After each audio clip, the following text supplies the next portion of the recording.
سلام كم يتصنحوا تافواتن كبراتن تخطاتل تدبي تي في نسعى زدالنا لكم حصرتن وانا زيناتات حزنا لكم قريبنا لنا كتكتاتلنا عدمنايو بكندي ارست نتبتاتهم كنفلم ትግራይ በተጠቃሚነት አልኮላው መስተ ቀዳማይ ደረጃ ሒዛ ትቅጽላላ አብዞባ ሰሜናዊ ምዕራብ ትግራይ ከተማ ሽረ እንዳስላሴ ኣብ ስራሕቲ ሃረፃ ኩዕል ኢድ ብኢድ ዝተረኸበ ልዕሊ 2.2 ሚልዮን ብር ኣብ ትሕቲ ቁፅፅር ከም ዝወዓለ ተገሊጹ ብጉሕለትን ዕንወትን መሰረተ ልምዓት ዝተጠርጠሩ 5 ውልቀ ሰባት ኣብ ትሕቲ ቀይዲ ውዒሎም ኣብ ወረዳ እንዳባ ጻሕማ ከተማ ዓዳጋ ዓርብ ዘለዎ ሓድግታት ንምዕቃብን ንመስሕብ ቱሪዝም ንምውዓልን ዘኽእል ሙዚየም ንምስራሕ እምነሰረት ተነቢሩ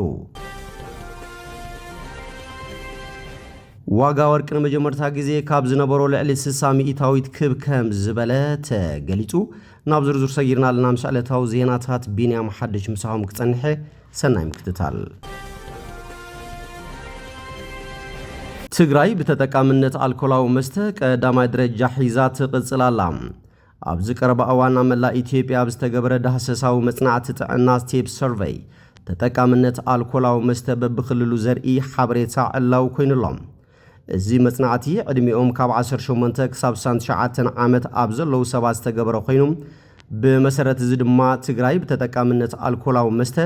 ካብ ኩለን ክልላት ኢትዮጵያ ብዝገርም አፈላላይ 81.2 ሚኢታዊት ክሽፍን ከሎ ዝተሓተ ሶማሌ ባዶ 1% አመዝጊባላ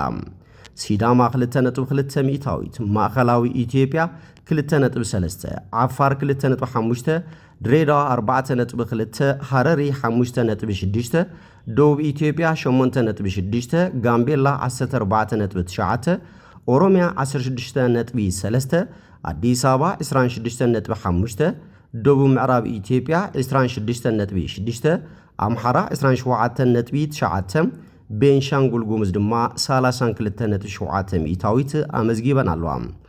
ኣብዚ ዘሰንብድ ሓቂ ግን ኣብ ትግራይ ዘሎ መጠን ተጠቃሚነት አልኮላው መስተ ኮይኑሎ 81.2 ሚኢታዊት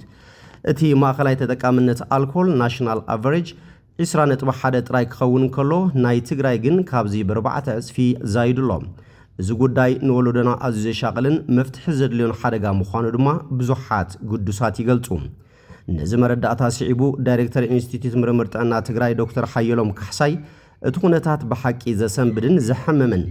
አላርሚንግ ኤንድ ፔንፉል ብምባል ኣብ ሊንክድኢን ገጾም ሓቢሮም ካብዚ ብተወሳኺ ኣብ ካልኦት ክልላት ኢትዮጵያ ዝርከቡ ተጋሩ ዝሰትይዎ መጠን ቢራ ኣብ ግምት ዘእተወዩ ኣብ ዞባ ሰሜናዊ ምዕራብ ትግራይ ከተማ ሽረ እንዳስላሴ ኣብ ስራሕቲ ሃረፃ ክውዕል ኢድ ብኢድ ዝተረኸበ ልዕሊ 2.2 ሚልዮን ብር ኣብ ትሕቲ ቁፅፅር ከም ዝወዓለ ተሓቢሩ ነዚ ኣመልኪቱ ዕለት 19 ጥሪ 2018 ዓ.ም ኣብ ዝተወሃበ ጋዜጣዊ መግለጺ ተወካሊ አዛዝ ፖሊስ ከተማ ሽረ እንዳስላሴ ምክትል ኢንስፔክተር ገብረ ኣነንያ ተኽላይ ከም ዝገለጽዎም ዕለት 17 ጥሪ 2018 ዓ.ም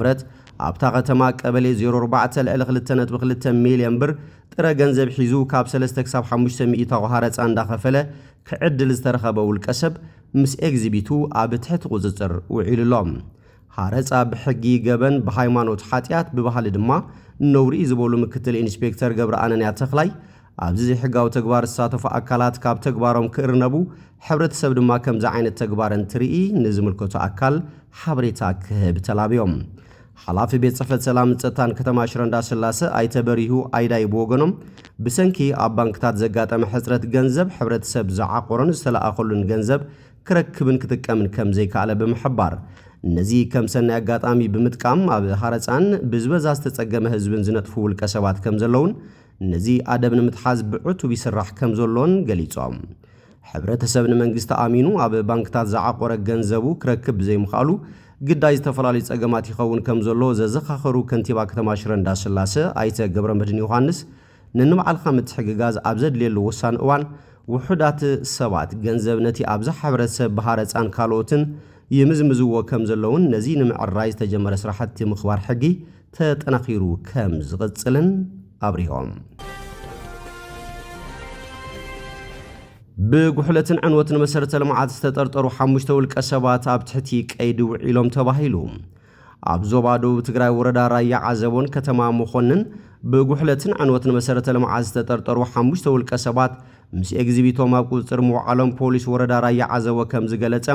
መምርሒ ፖሊስ ዞባ ደቡብ ምሕባሩ ኮሚሽን ፖሊስ ትግራይ ገሊጹ። ሓበሬታ ኮሚሽን ፖሊስ ትግራይ ከም ዘመላኸቶ እዚ ብጽንዓትን ክትትልን ፖሊስ ወረዳ ራያ ዓዘቦ ምስ ተጠርጠርቱ ኣብ ቁጥጥር ዝወዓለ ናውትታት መሰረተ ልምዓት ካብ ኣላማጣ ናብ መቐለና ሸጎዳን ዝተዘርግሐ ታወራት ሓይሊ መብራህቲ ሓፃዊን ዘርግሐ ባቡር ሓዲድ መገጣጠሚ ቱቦታት ማይን ካልኦት ቁርጽራጽ ሓፃዊንን ዝተፈላለዩ ትካላት መሰረተ ልምዓትን ዘካተተ ምዃኑ ተሓቢሩ። እቶም ንብረት ምስ ብባጃጅ ክጓዓዙ ዝተረኸቡ ተጠርጠርቲ ሒዙ ምጽራይ የካይድ ምህላው ፖሊስ ወረዳ ራያ ዓዘቦ ምግላጽ እዩ። መምርሒ ፖሊስ ትዞባ ኣረዲኡ ይብል ካብ ኮሚሽን ፖሊስ ትግራይ ዝረኸብናዮ ሓበሬታ። ኣብ ወረዳ እንዳባ ጻሕማ ከተማ ዕዳጋ ዓርቢ ዘለዎ ሓድግታት ንምዕቃብን ንመስሕብ ቱሪዝም ንምውዓልን ዘኽእል ሙዚየም ንምስራሕ እምነሰረት ተነቢሩ። ኣብ ወረዳ እንዳባ ጻሕማ 5 ጥንታውያን ሓድግታት ዝርከብዎም ቦታታት ኣርኪኦሎጂ ምህላዎም ዝሓበሩ ከንቲባ ከተማ ዕዳጋ ዓርቢ ኣይተ ገብረ ተክለ ሃይማኖት እዚ እምነሰረቱ ዝተነበረ ሙዚየም ነቶም ሓድግታት ንምዕቃብን ናብ መጻኢ ወለዶ ንምሕላፍን ዓብይ ግደ ከም ዝህልዎ ገሊጾም። እቲ እምነሰረቱ ኣብ ገዳም እንዳባ ጻሕማ ዝተነበረ ሙዚየም ኣብ ሓፂር እዋን ተዛዚሙ ናብ ግልጋሎት ንኽበቅዕ ምምሕዳሮም ኣድላይ ድጋፍ ከም ዝገብርውን ኣረጋጊጾም። ሊቀ ጳጳስ ሃገረ ስብከት ዞባ ማእኸልን ኣባል መንበረ ሰላማን ኣቡነ መቃርዮስ መናእሰይ ገዳም ኣቡነ ጻሕማ ኣብ ምዕቃብ ባህሊ ትውፊትን ሓድግን ይገብርዎን ዘለዉ ንጥፈት ብምንኣድ ገዳም ኣቡነ ጻሕማ ከም ካልኦት ገዳማት ንምልላይ ክስራሕ ከም ዝግባእ ገሊጾም። ምክትል ሓላፊት ቢሮ ባህልን ቱሪዝምን ትግራይ ወይዘሮ ዘነብ ሓለፎም ብወገነን ቢሮን ታሪኻዊ ቦታታት ወረዳ እንዳባ ጻሕማ ንኽላለዩን ናብ ረብሓ ንኽቕየሩን ከም ዝሕግዝ ገሊጸን። ዓመታዊ ክብረ በዓል ገዳም ኣቡነ ጻሕማ ጥሪ 19 2018 ዓ.ም መራሕቲ ሃይማኖት ካብ ዝተፈላለዩ ከባብታት ዝመጹ ኣጋይሽን ነበርቲ ከባብን ኣብ ዝተረኸብሉ ኣብ ከተማ ዕዳጋ ዓርቢ ብዝለዓለ ድምቀት ተኸቢሩ። ዋጋ ወርቂ ንመጀመርታ ግዜ ካብ ዝነበሮ ልዕሊ 60 ሚእታዊት ክብ ከም ዝበለት ሓቢሩ። ዋጋ ወርቂ ንመጀመርታ ግዜ ንሓደ ኦውንስ ልዕሊ $5,000 ኮይኑ እዚ ድማ ኣብ 2025 ካብ ዝነበሮ ልዕሊ 60 ሚእታዊት ክብ ክብል ዝተረኣየሉ ታሪኻዊ ምዕባለ ምዃኑ መዘራረብ ኮይኑሎም። እዚ ዝኸውን ዘሎ ኣብ መንጎ ኣሜሪካን ኔቶን ብዛዕባ ግሪንላንድ ዘሎ ወጥሪ ስዒቡ ፋይናንሳውን ጂኦፖለቲካውን ዘይርጉጽነት እናዓብያ ኣብ ዝኸደሉ ዘሎ እዋን እዩ። ፖሊስ ንግዲ ፕሬዚዳንት ኣሜሪካ ዶናልድ ትራምፕ ንዕዳጋታት ዓለም እውን ቅልውላው እትይሉሎም። ብቐዳም 24 ጥሪ 2026 ቋጽራ ፈረንጂ ካናዳ ምስ ቻይና ንግዳዊ ስምምዕ እንተገይራ ኣብ ልዕሊ ካናዳ 100 ሚእታዊት ቀረጽ ክግበር ምዃኑ ኣፈራሪሑም። ወርቅን ካልኦት ክቡራት ማዕድናትን ኣውፈርቲ ኣብ ዘይርጉጽነት ዝገዝእዎ ውሕስ ዕቋር ንብረት ኮይኖም ይረኣዩ። ዓርቢ 23 ጥሪ 2026 ቋጽራ ፈረንጂ ብሩር ንመጀመርታ ግዜ ንሓደ ኦውንስ $100 በጽሕሎም። እዚ ድማ ካብቲ ዝሓለፈ ዓመት ዳርጋ 150 ሚእታዊት ወሰኸሪ እዩ። ጠለብ ክቡር ማዕድናት ብኻልኦት ዝተፈላለዩ ረቑሓታት እውን ዝጽሎ ዘሎ ይመስል። ካብቲ ልሙድ ንላዕሊ ዝቕባበ ዋጋታት ምድኻም ዶላር ኣሜሪካ ብማእኸላይ ባንክታት ዓለም ዝካየድ ዕድጊት ከምኡውን ፌደራላዊ ባንክ ኣሜሪካ ኣብዚ ዓመት መሊሱ ወለድ ክንኪ ከም ዝኽእል ይግመት። ቁጥዋዊ ስክፍታታት ዋጋ ወርቂ ክብ ንኽብል ዝጸሉ እኳ እንተኾነ ኣውፈርቲ ወለድ ክንኪ ኢሎም ኣብ ዝኣመንሉ እዋን ክውስኽ ይኽእል እዩ። ትሑት ወለድ ማለት ብተለምዶ ንኸም ቦንድ ዝኣመሰሉ ወፍርታት ትሑት ከስቢ ማለት እዩ። ስለዚ ኣውፈርቲ ናብ ከም ወርቅን ብሩርን ዝኣመሰሉ ማዕድናት የቋምቱ።